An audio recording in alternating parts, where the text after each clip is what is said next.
Hello, and welcome to Corona Conversations, the show where we take a few minutes and just talk with different people to discuss how their life has been since the start of the coronavirus pandemic. My guest today is very dear to my heart and is someone I've literally known my entire life.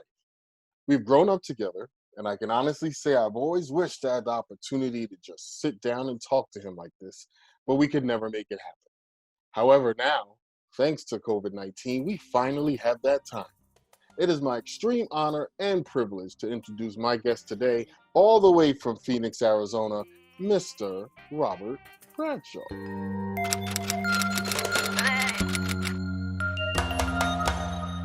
There you are, Robert. Thank you for coming and welcome to the first ever Corona Conversations. How are you, my friend? Wait, am I really the first guest on the show? Yes, you are. Oh, wow. Well, first, let me say what an honor it is to be here It's an today. honor to have you. I remember saying years ago that we should share one of our conversations with the world, and it just never They happened. weren't ready. I am so happy to see this time it's happening. You are doing it. We are doing it. Congratulations to you, man. I appreciate that, sir. I really do. Second, I am doing really well, man. Life wasn't always easy before this, and this pandemic certainly did not help things. However, I am absolutely grateful to be alive and well. We've been able to stay safe and not catch the virus up to this point, and I thank God for that. Amen. Also, wearing my mask and staying away from people have also helped make that happen. Mhm. I can't forget that. Staying away from people and wearing your mask. I hear that. We've been fortunate to be able to work from home, but my dad and other people I know aren't. So I'm praying each and every day that they are safe and do not get sick. This thing is real, man. I know most people will get it and recover, but I don't want to lose one person I know or care about to this thing. If staying inside is what it takes to make that happen, then so be it. Speaking of staying home, how are you and Christina dealing with not only staying home, but also working from home together?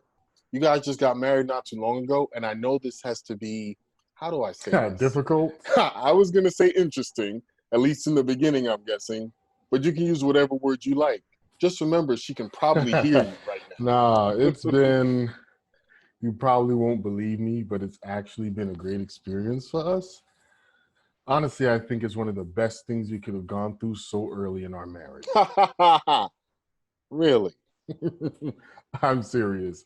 In the beginning, it was hard, like hard. I love my wife, and since we work for the same company, we were around each other 80% of the time.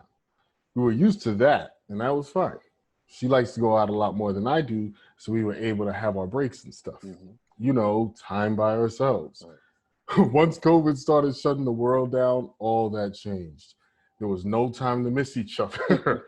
It's all day and all night, and sometimes in our dreams. It was just too much to deal with all at once, Wow. honestly. But around the second week of working from home, we really started to have conversations about where we were mentally, like real conversations. We started to talk about the things we were unknowingly doing to each other that bothered us and the things that pushed our buttons. After a while, we learned how to adjust some of the things you were doing, and the misunderstandings kind of faded away.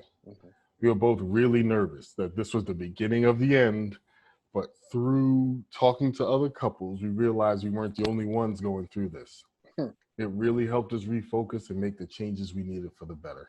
That's beautiful, man.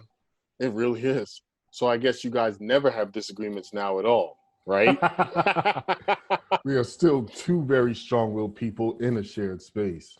The misunderstandings are going to happen. I just think we do a much better job of catching those misunderstandings before they get out of control. And it seems to keep the peace more times than it doesn't. Well, you know the phrase, happy wife, happy life, right? Just do whatever she wants and everything will be good. At least that's what they say. We believe in a different phrase in our house. It's happy spouse, happy house. We believe that both partners should be happy, not just one. However, I do feel like she gets her way more than I do. It's like 60-40 if I was keeping score or anything like that. Happy house, happy spouse. I think I like that. Moving on. What is the biggest effect that COVID has had on you? Besides the obvious of being inside more and working from home full time, things like that, I would say COVID has made me more sociable than I was before, to a Really? certain degree. Wow. Yeah, I've always considered myself a social person. I can talk with almost anyone about anything and not have an issue. What a lot of people don't know about me is I'm completely fine with sitting in a room full of people and saying absolutely nothing. Me too. So when COVID started shutting things down, I was completely fine with it. I was almost happy.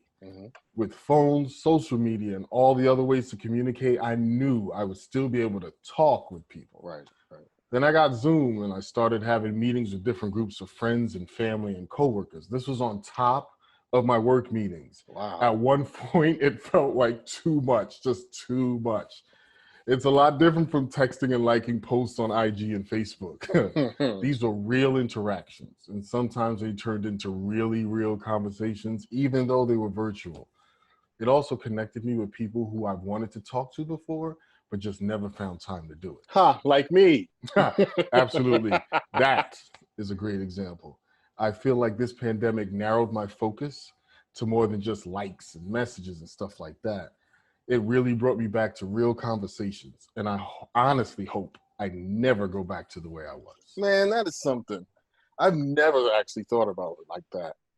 I'm still trying to figure out if that's a good thing or a bad thing. Personally, I think it's great.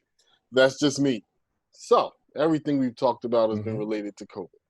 Let's move past that for a second. Let's close our eyes and think of a day far, far away, hopefully in 2021, when this virus is like the flu and under control and we're back to normal life. What will that look like to you? Man. Like what one will normal thing. look like to me? Right. One thing. Honestly, the first day I can go to a movie theater and watch a movie. To just sit down in one of those red leather recliners, order my dinner, and just watch a movie. I'm a movie guy. If anyone knows anything about me, the movies are my thing. Christina and I go for date nights. We go for fun. We go because we have a couple hours and nothing to do. We go for all of that. It has always been a really entertaining and relaxing experience for me. And I've been blessed to be around people, from my wife to friends to even coworkers, that enjoy the movies as much as I do. Very nice. So this pandemic is killing me in that regard. Imagine having all the time in the world to do something and you can't. But wait, I cannot wait to go back. Can't you just watch movies in your house though? Isn't it the same thing? I can't believe you said that, Robert. I feel like I don't even know you right now. I know. I don't know what came over me. You know, I'm a movie guy myself, and no matter how hard I try to simulate or replicate the movie theater experience, you can't. You can't. There's just nothing like it. That's why people go, even though it costs a fortune. I've told people that as bad as it looks for theaters, I can't see them just staying closed and going away. Some might, but some will absolutely remain open. I know it. Bro, I hope you're all right. I really hope you are. So that begs the question. You said earlier that you've been staying inside and staying away from people. Uh-oh. I know where you're going with this. What do you mean? Where am I going with this? You're going to ask me something about when the movies open up. I can feel it. Maybe you do know where I'm going with this. See? Hey, the people have a right to know. This is a safe place, Rob. Whatever, man. Ask your question. Okay. So if the movies open up in August, will you be going? No, I will not be going. Wait, what's all that about? That's because it's not my choice. Oh. My beautiful wife and I have had discussions a few times, and so far the consensus is that we will not be going to the movies until 2021. And I will not be going to the movies at least until the end of the year. Yeah. Even though I promised to wear PPE, a face mask, a face shield, gloves, and shoe covers. She said no. So it's no. If I was single, though, I would be there in week 2. Week 2? Yep. Definitely not week 1. Got to give the first wave a chance to get in and out of there. But definitely week 2. I'd buy 3 tickets just to make sure no one was near me, and I would watch my movie. But what about eating? Would you order popcorn and dinner?